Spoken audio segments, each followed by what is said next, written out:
AIM Global was recently recognized by the Bureau of Internal Revenue as one of the top 20,000 tax contributors for the year 2008.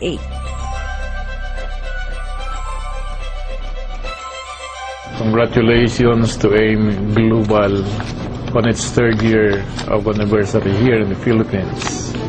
I understand that AIM Global is one of the honest taxpayers of the Bureau of Internal Revenue. And with that, we hope that this honesty and sense of patriotism of AIM Global will extend to its business associates, not to mention its distributors and the other distributors down the line. So again, congratulations and more power to your company.